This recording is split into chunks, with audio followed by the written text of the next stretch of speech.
ডালাসে মধ্যরাত পেরিয়েছে আরো অনেকটা সময় আগে। এখন রাত 1:10 যখন আমি এই ভিডিও করছি তখন শেষ দিন ডালাসে আমাদের।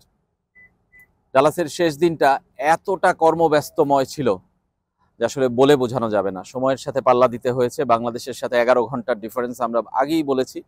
সেই কারণে আরো একটা দিনে আমাদেরকে সময়ের সাথে পাল্লা দিতে হয়েছে এবং রাত 1:10 কাজ শেষ করে বিশ্বকাপের ডায়েরি নিয়ে আপনাদের সামনে হাজির হয়ে গেছে। আজকে বাংলাদেশের ম্যাচ ছিল, বাংলাদেশ ম্যাচ জিতেছে, সুতরাং বুঝতেই পারছেন যে আজকে বাংলাদেশের জন্য আনন্দের দিন। আমরা যারা এখানে বিশ্বকাপ কভার করতে এসেছি হয়তো সাংবাদিকতার দৃষ্টিকোণ থেকে নিরপেক্ষভাবে বিশ্বকাপ কিংবা খেলা কিংবা সংবাদ যে কোনো ফরম্যাটে আমরা কভার করার চেষ্টা করি। ক্রিকেট ওয়ার্ল্ড কাপও তার ব্যতিক্রম নয়, কিন্তু তারপরও বাংলাদেশ খেলছে, বাংলাদেশ দলের সমর্থন তো আসলে হৃদয়ের গভীর থেকে এমনিই আসে, নিজে নিজেই আসে।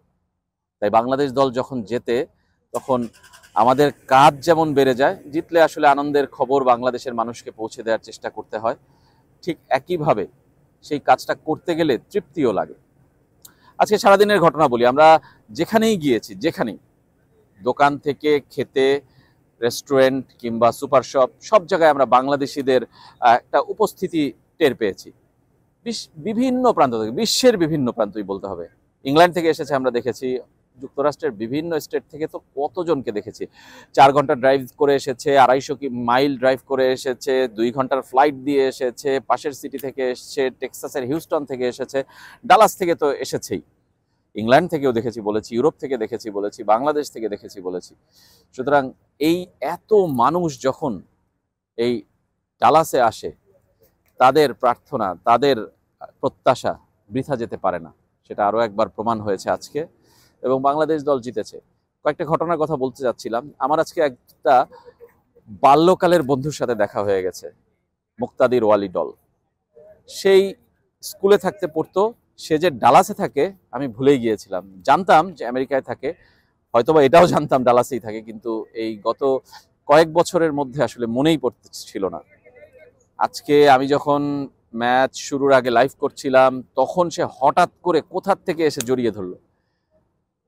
এটাই হলো আসলে বাংলাদেশিদের মধ্যে আসলে টান।